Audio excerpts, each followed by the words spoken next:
Nous abordons les points cités dans la vue précédente et nous commençons par la question comment définir les caractéristiques. Alors, imaginez que vous êtes en train de préparer un grand dîner. Chaque ingrédient que vous choisissez a un rôle à jouer dans le succès de votre repas. De la même façon, dans le monde de l'apprentissage automatique, les caractéristiques sont les ingrédients de nos modèles. Ce sont les variables en entrée que nous sélectionnons avec soin pour prévoir ou classer efficacement nos données cibles. Alors avant même de penser à cuisiner nos modèles, entre guillemets, cuisiner, nous devons nous assurer que nous avons les bons ingrédients. C'est ici que l'ingénierie des caractéristiques entre en jeu. On appelle cela le feature engineering en anglais. Vous verrez très souvent ce terme dans le cadre du machine learning. Le feature engineering vous permet de transformer ou de sélectionner les variables les plus utiles. Alors, notre première tâche sera d'identifier les caractéristiques qui sont les plus pertinentes pour notre objectif. Alors, comment faire? Alors, la première chose à faire est d'utiliser la visualisation pour sélectionner les variables. En effet, tracer des graphiques comme le diagramme de dispersion, les boîtes à moustaches, les graphiques linéaires, les diagrammes à barres, enfin bref, tout ce qu'on avait abordé dans la section dédiée à la visualisation.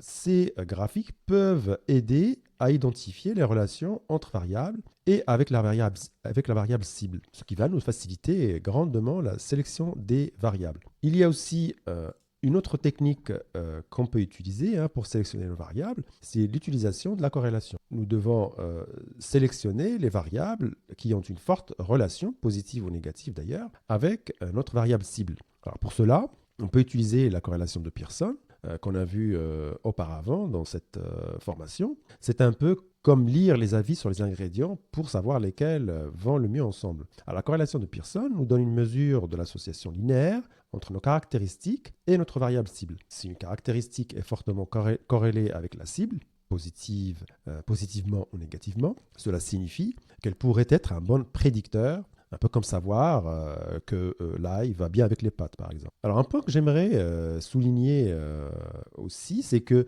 quand on sélectionne nos variables, en fait, il faut éviter ce qu'on appelle la multicollinéarité. Alors, multicollinéarité, c'est un piège dans lequel nous ne voulons pas tomber.